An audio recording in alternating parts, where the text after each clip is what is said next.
어저께 저희가 에스겔서 10장을 통하여 이 서기관 천사가 그룹들 체루빔이라고 하고 또 체룹이라고 하는 그룹 사이에 있는 여호와의 영광, 핵심인 그 불을 빼내어 가는 것까지 저희가 살펴봤습니다. 그래서 오늘은 또 갑자기 장면이 전환이 됩니다. 에스겔서의 특징 가운데 하나가 뭐냐면 하나님께서 이 에스겔을 붙잡아서 그 장면을 전환시킨다는 겁니다.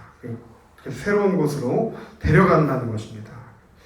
그래서 이것을 에스겔서에서 좀 특별하게 다루고 있는데, 그러니까 쉽게 말하면 가령 이런 겁니다. 순간 이동과 같이 장소를 하나님께서 전환시켜 주시는 거예요. 저희가 그래서 영화 속에서도 갑자기 장면이 이렇게 바뀌는 것 같이 이렇게 지금 갑자기 또 이게 하나님께서 에스겔을 동문 쪽으로 이렇게 데리고 가셨습니다. 그래서 그 동문 가운데서 일어나는 일들을 목도하게 하시고 또 경험하게 하시는데, 그런데 오늘 이 에스겔서를 보면은 저희가 이 TV를 시청하지 않습니까? 그렇죠? TV를 이렇게 시청을 하고 채널을 보는데, TV로 아무리 생중계를 우리가 시청한다고 해도 그것은 사실 그 현장 가운데 어떤 카메라만이 1번 카메라, 2번 카메라, 3번 카메라가 그 부위를 이렇게 집중하고 조명한 것을 우리가 보는 간접적인 시청입니다. 그렇죠? 그래서 우리가 TV로 시청하는 것은 굉장히 우리가 현장감이 있고 실제적인 느낌이 들긴 하지만 간접적인 시청이에요. 그런데 오늘 하나님께서는 이 에스겔을 간접적으로 시청하게 하시는 것보다도 그 어떤 것보다도 더 생생하고 현장 가운데서 그것들을 또렷하게 보여주게 하신다는 거예요. 그래서 오늘 5절에 보면은 하나님께서 어떻게 이야기를 하셨는가, 우리 5절의 말씀 한번 같이 읽어보겠습니다. 여호와의 영이 내게 임하여 이르시되 너는 말하기를 여호와의 말씀에 이스라엘 족속아 너희가 이렇게 말하였도다. 너희 마음에서 일어나는 것을 내가 다 아노라. 그러니까 사실 그 사람들이 이야기하기를 우리가 이렇게 마음속으로 품는 생각까지 어떻게 그 다른 사람이 알겠습니까? 그런데 하나님께서는 우리 폐부 깊은 곳까지도 다 감찰하고 계신다는 것입니다. 그래서 이 에스겔을 그냥 간접적인 시청으로만 머무르게 하시는 것이 아니라 직접 하나님의 영이 이 에스겔을 끌어올려 가지고 그 현장 가운데 들어가서 이것들을 그냥 너무나도 생생하게 다 보여주게 하시는데, 그냥 안방에 앉아서 예루살렘을 구경하는 그 정도가 아니라 이 예루살렘 그 현장에 직접 데리고 가셔서 그곳 사람들 속에 지금 어떠한 실태가 벌어지고 있는지를 생생하게 목도하게 하셨습니다. 그런데 그 현장 가운데 목도하게 된 것은 무엇이었는가? 바로 오늘 예루살렘 성전의 동문이라고 하는 표현이 나오고, 그 동문에 누가 있는가? 11장 1절에 보면은 바로 25명의 고관들이 있었습니다. 그 고관. 그래서 11장 1절에 보면은 그 고관들의 이름 2명이 나오는데, 한 명은 야아 사냐와 두 번째는 블라갸라고 하는 2명의 고관이 나오고, 또 이 2명의 고관을 포함한 25명의 고관들이 있습니다. 그래서 이들이 성전 가까이 있었던 것을 미뤄봐서 아마 이들은 종교적인 행위에 가까운 지도자들이 아니었을까, 그 백성들의 고관이라 이렇게 표현하고 있습니다. 그런데 이 고관들이 하나님의 마음 가운데 뭐라고 표현되어 있는가? 바로 2절에 보면은 이 성 중에서 악한 꾀를 꾸미는 자이다. 그래서 3절의 말씀에 그들이 뭐라고 표현을 하냐면 이 성읍은 가마가 되고 우리는 고기가 된다. 그래서 우리가 생각할 때에 이 표현은 이제 이 도시를 위한 심판의 이야기를 이 고관들이 이야기를 하는 것인가? 라고 우리가 생각할 수 있지만, 사실은 그런 뜻이 아니라 이 고관들이 이야기하기를 하는 이 뜻은 이 성읍 가운데 우리는 거룩한 제물이 된다. 이렇게 자기들을 스스로 위안하는 말이라는 것입니다. 그래서 이 성읍이 가마가 되고 우리가 고기가 된다는 것은 이 고관들이 깨어 있어서 이 도시를 향한 심판의 말씀을 대언한 것이 아니라 우리들은 하나님의 거룩한 백성으로 하나님께 드려질 고기가 된다. 이렇게 안일한 의식 가운데 빠져 있었다는 거예요. 그런데 하나님께서는 뭐라고 하시냐면은 바로 7절에 이 성읍 중에 너희가 죽인 시체가 바로 그 고기고 그 성읍이 그 가마인데 11절에 보면은 이 성읍은 너희가 생각한 것처럼 가마가 되지 아니하고 너희는 그 가운데서 너희가 생각한 것처럼 거룩한 제물인 고기가 되지 아니하고 내가 너희를 이스라엘 변경에서 심판하겠다. 이 변경은 어디입니까? 바로 바벨론이죠.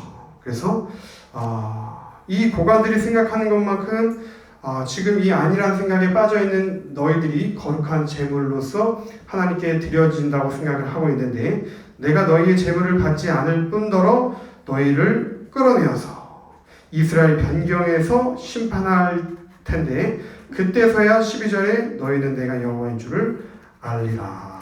이렇게 하나님께서는 이 악한 죄들을 꾸미는 고관들의 그러한 실태를 낱낱이 예수에게 보여주고 있습니다. 그래서 이 에스겔이 이 예언을 마치자마자 바로 어떠한 일이 일어났는가? 바로 13절의 말씀 저희 같이 함께 읽어보겠습니다. 이에 내가 예언할 때에 분야의 아들 불야다가 죽기로 내가 엎드려 큰 소리로 부르짖어 이르되 오호라 주 여호와여 이스라엘의 남은 자를 다 멸절하고자 하시나이까 하니라. 예. 그래서 이 에스겔이 하나님의 이러한 것들을 다 목도하고 나서 하나님께서 너는 가서 나의 말씀을 선포하라. 그래서 이 말씀을 선포하라 하신 말씀을 5절에 나와 있죠. 여호와의 영이 내게 임하여 이르시되 너는 말하기를 여호와의 말씀에 이스라엘 족속아 너에게 이렇게 말하였도다. 그래서 이 말씀을 다 선포할 때에 이 말씀 선포가 끝나자 어떠한 일이 일어났냐면 실제로 이 25인의 고관 중에 한 명이었던 불야디아가 그 자리에서 즉사하고 말았습니다. 그래서 이 에스겔이 자기가 이 선포한 말씀이 그대로 실현되는 것을 보고 에스겔이 너무나도 마음이 두려웠어요. 또 마음이 찢어지는 듯이 아팠습니다. 에스겔이 선포한 그 말씀대로 실현되자 에스겔은 기뻐하지 않았어요. 야, 거봐라. 너희 그렇게 잘못을 저지르다니 하나님의 심판이 임했다. 징계가 임했다. 하나님이 저주하는 것이다. 이렇게 이야기하는 것이 아니라 야, 정말 내가 엎드려 큰 소리로 부르짖어 이르되 오호라 주 여호와여 이스라엘의 남은 자를 다 멸절하고자 하시나이까 하니라. 이 불야다는 하나님께 악행을 저질렀던 대표적인 인물 중에 한 사람이었습니다. 그는 심판을 받아 마땅한 존재였죠. 그렇지만 그 존재마저도 하나님께서 생명을 거두가는 그 시간 가운데 이 에스겔 선지자는 기뻐하지 아니하였다는 거예요. 여기에 바로 오늘 성경의 중요한 포인트가 있다고 저는 생각합니다. 우리가 인생을 살다가 보면 그냥 무서운 말로 다른 사람의 간담을 서늘하게 하거나 또는 그냥 저주의 말을 퍼부어가지고 그 사람의 기분을 나쁘게 하는 것. 그것은 인간의 말입니다. 또 그 말에는 실제로 능력이 있기도 합니다. 그래서 그렇지만 우리가 그 말을 이렇게 했다고 해서 단순히 기분이 나쁘기는 하지만 그 말이 실제로 실현되는 것은 많지 않습니다. 그냥 우리가 주관적으로 다른 사람을 향하여 그의 심리를 정말 향하여 우리의 마음을 쏟아놓는 그 정도의 말에 불과하죠. 그런데요, 오늘 이 하나님의 말씀은 단순히 그냥 어떠한 심리적인 말을 쏟아놓는 정도가 아니라 그냥 단지 실체가 없는 그런 말이 아니라 하나님의 말씀은 물리적인 실체로 실현되는 말씀이라는 거예요. 그러니까 그냥 이 말이 허공에 떠도는 그냥 없어지는 그런 말들이 아니라 물리적인 실체로 드러나는 말이라는 것이 오늘 에스겔서 11장 13절을 보면 너무나도 잘 나타나 있습니다.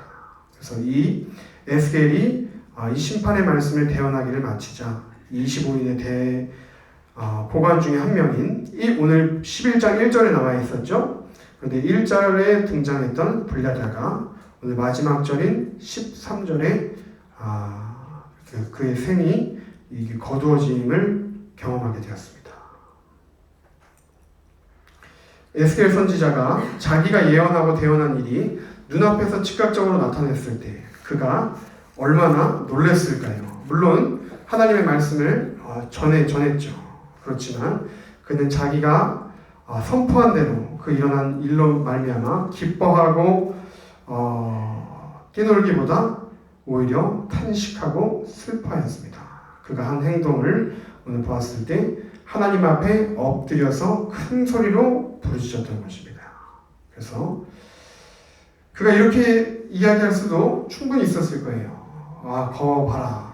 너희들 하나님 앞에서 행동 똑바로 행동하지 않았더니 이렇게 이 25명 중에 한 명이 죽지 않았냐. 그러면서 나머지 24명 앞에서 자신의 말을 들으라고 더 무서운 엄포로 그들을 기죽이는 데에 그렇게 관심이 에스겔은 전혀 없었습니다. 그는 오히려 하나님께 엎드렸습니다. 하나님, 오호라 주 여호와여, 이스라엘의 남은 자들, 이 렘넌트들을 다 멸절하고자 하시나이까. 여러분, 이게 바로 이러한 마음이 성경의 위대한 인물들이 품었던 공통적인 마음이라는 것입니다. 우리가 앞서서 큐티했던 역대상 21장 16절 17절을 보면 이런 말씀이 나옵니다. 다윗이 눈을 돌아보매 여호와의 천사가 천지 사이에 섰고 칼을 빼어 손에 들고 예루살렘 하늘을 향하여 편지라. 다윗이 장로들과 더불어 굵은 배를 입고 얼굴을 땅에 대고 엎드려 하나님께 아뢰되 명령하여 백성을 계수하게 한 자가 내가 아니니까. 범죄하고 악을 행한 자는 곧 나니이다. 이 양떼는 무엇을 행하였나이까? 청하건대 나의 하나님 여호와여, 주의 손으로 나와 내 아버지의 집을 치시고 주의 백성에게는 재앙을 내리지 마옵소서 하니라. 다윗이 인구조사를 실시했어요. 그래서 하나님께서 역병 가운데 하루에 그냥 몇만 명이 그냥 죽어나가는 이 모습을 다윗이 볼 때 너무나도 마음이 아팠다는 것입니다. 찢어질 듯이 이 괴로운 마음을 가지고 하나님께 주님, 저를 벌하시고 이 백성을 구원하여 주십시오. 이러한 마음이 오늘 에스겔에서 11장 13절 가운데도 오호라 주 여호와여, 이스라엘의 남은 자를 다 멸절하고자 하시나이까. 모세도 이러한 마음을 품었습니다. 출애굽기 32장 9절 이하에 보면은 여호와께서 모세에게 이렇게 이르셨습니다. 내가 이 백성을 보니 목이 굳고 뻣뻣한 백성이로다. 그런즉 내가 하는 대로 두라. 내가 그들에게 진노하여 그들을 진멸하고 너를 큰 나라가 되게 하리라. 그러자 모세가 그 말씀을 기뻐하지 않았습니다. 하나님, 저를 들어 큰 백성으로 사용하여 주신다는 말씀 너무 감사합니다. 또 그 말씀 아래 없기 황송하기 그지없는 말씀입니다. 그렇지만 주님, 하나님, 모세가 이렇게 그 다음에 이야기하면 10절 32장 10절 이하에 모세가 그의 하나님 여호와께 구하여 이르되 여호와여, 어찌하여 그 큰 권능과 강한 손으로 애굽 땅에서 인도하여 내신 주의 백성에게 진노하시나이까. 어찌하여 애굽 사람들이 이르기를 여호와가 자기 백성을 산에서 죽이고 지면에서 진멸하려는 악한 의도로 인도해 내었다고 말하게 하시려 하나이까. 주의 맹렬한 노를 그치시고 그 뜻을 돌이키사 주의 백성에게 이 화를 내리지 마옵소서. 그 다음에 뭐라고 표현하냐면요, 주의 종 아브라함과 이삭과 이스라엘을 기억하소서.